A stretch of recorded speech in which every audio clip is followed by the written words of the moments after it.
Land Range Rover ខាងក្រោយនេះបើតាមប្រជាពលរដ្ឋបានឲ្យដឹងថាក្រឡាប់ពីបៃតងបន្ទាប់ពីបុកបកគោលភ្លើងហើយក្រឡាប់ចុះក្រឡាប់ឡើងគឺផ្ងាដដែលយីពិតជាមិនធម្មតាកាងខាងមុខហ្នឹងគឺពាក់ផ្លាកលេខភ្នំពេញ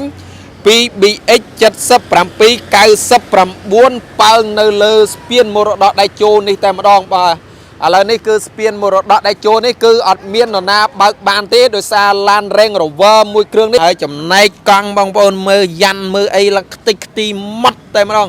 ចង់និយាយថាគ្រោះថ្នាក់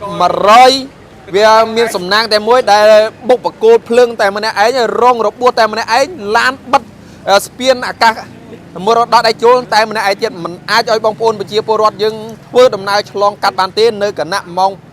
2យប់ឈានចូលថ្ងៃទី22ខែវិច្ឆិកាឆ្នាំ2025នេះ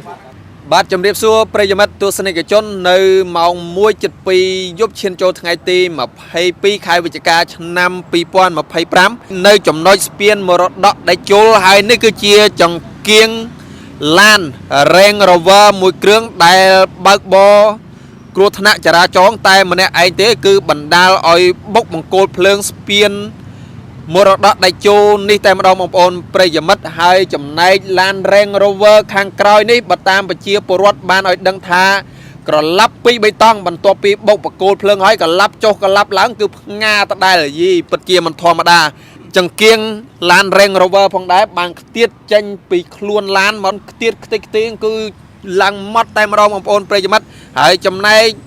អ្នកបើកបរបណ្ដាលឲ្យរងរបួសនិងបញ្ជូនទៅសង្គ្រោះបាត់ហើយផងដែរបងប្អូនប្រិយមិត្តនៅសល់តែឡានទេហើយចំណែកសមត្ថកិច្ចមូលដ្ឋានក៏ដូចជាសមត្ថកិច្ចគឺកំពុងតែសម្រួលចរាចរណ៍នៅចំណុចស្ពានអាកាសមរតកដៃជោនេះតែម្ដងបងប្អូនប្រិយមិត្តហើយនោះគឺជាកាងឡានខាងមុខហ្នឹងគឺពាក់ផ្លាកលេខភ្នំពេញ 2BX 7799ប៉ើងនៅលើស្ពានមរតកដៃជោនេះតែម្ដងបាទ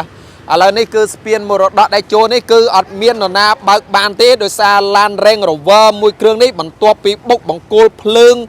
តែម្នាក់ឯងរងរបួសតែម្នាក់ឯងហើយឥឡូវឡានឡើងទៅតឹងផ្លូវមិនអាចបងប្អូនប្រជាពលរដ្ឋយើងក៏ដូចជាអ្នកធ្វើដំណើរឆ្លងកាត់បានទេបាទដោយសារ Land Range Rover នេះគឺទៅតឹងផ្លូវស្ពានអាកាសមរតកដៃជោនេះបាត់ទៅហើយចំណែកឡាន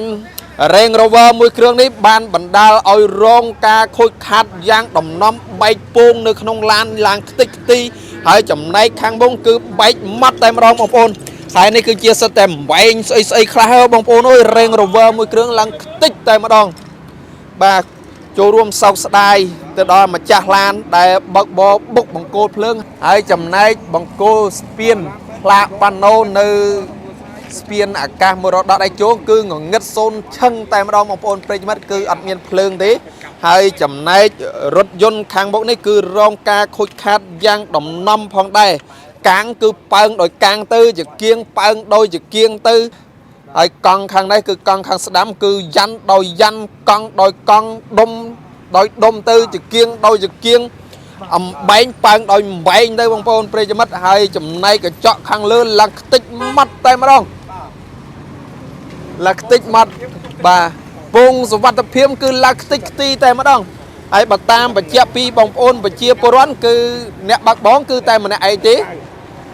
បន្ទាប់ពីរងរបួសក៏ដូចជាត្រូវរបួសការខូចខាតក៏ដូចជារងរបួសអីហ្នឹងត្រូវបានបញ្ជូនទៅសង្គ្រោះបន្ទាន់នៅមន្ទីរពេទ្យបាត់ទៅហើយចំណែករថយន្តដែលបុកបង្គោលស្ពានមរតកដៃជោគឺនៅទៅតឹងផ្លូវនៅលើស្ពាននេះតែម្ដងมันអាចមានបងប្អូនប្រជាពលរដ្ឋយើងអ្នកធ្វើដំណើរចរាចរណ៍มันអាចឆ្លងកាត់ស្ពានមរតកដៃជោនេះបានទេនៅគណៈម៉ោង 2 យប់ឈានចូលថ្ងៃទី22ខែវិច្ឆិកាឆ្នាំ2025នេះហើយចំណែកកង់បងប្អូនមើលយ៉ាន់មើលអីឡើងខ្ទេចខ្ទីម៉ត់តែម្ដងម៉ត់បាទហើយនេះសិតតែវែងបាទអូយអានឹងសំណាងអត់មានត្រូវបងប្អូនប្រជាពលរដ្ឋយើងបុកស្ពានតែម្នាក់ឯងរងរបួសតែម្នាក់ឯងបាទបញ្ជូនពេទ្យទៅតែម្នាក់ឯងទៀតចង់និយាយថាគ្រោះថ្នាក់100វាមានសំណាងតែមួយដែលបុកបកគោលភ្លើងតែម្នាក់ឯងរងរបួសតែម្នាក់ឯងឡានបិទស្ពានអាកាសមរតកដៃជោតែម្នាក់ឯងទៀតមិនអាចឲ្យបងប្អូនប្រជាពលរដ្ឋយើងធ្វើដំណើរឆ្លងកាត់បានទេនៅគណៈម៉ោង 2 យប់ឈានចូលថ្ងៃទី22ខែវិច្ឆិកាឆ្នាំ2025នេះបាទពិតជាសំណាងមែនតើដែលมันបង្កឲ្យបងប្អូនដតីទៀតរងរបួសដោយសារស្នាដៃរបស់គាត់ហើយយើងមិនដឹងថាជនរងគ្រោះគឺរងរបួសដល់ថ្នាក់ណាទេដោយសារភ្លាមនេះត្រូវបានបញ្ជូនទៅសង្គ្រោះបន្ទាន់នៅមន្ទីរពេទ្យបាត់ទៅហើយយើងមកមើលកន្លែងស្នាមដែលរថយន្ត Range Rover ពណ៌ខ្មៅរលើបរលុងបានបុកបង្គោលភ្លើងបាទហើយលេប៉ុនអណៃលេក្រាលខ្មុកឡងផុងទៀតណាអូឈឺដៃហ្នឹងចូលអូលើចង់អាយ៉ាដៃបាទហើយមើលអូយបងប្អូនមើលណោះមើលរងការខូចខាតយ៉ាងដំណំតែម្ដងបងប្អូនប្រិយមិត្តហើយក៏យើងអរគុណទៅដល់សមត្ថកិច្ចបានមកជួយសម្រួលចរាចរណ៍ដែលមានការកកស្ទះក៏ដូចជាការស្ទះចរាចរណ៍នៅលើស្ពានអាកាសមរតកដែលចូលនេះផងដែរនៅគណៈម៉ោង2យប់ទៀបភ្លឺឈានចូលថ្ងៃទី22ខែវិច្ឆិកាឆ្នាំ2025នេះ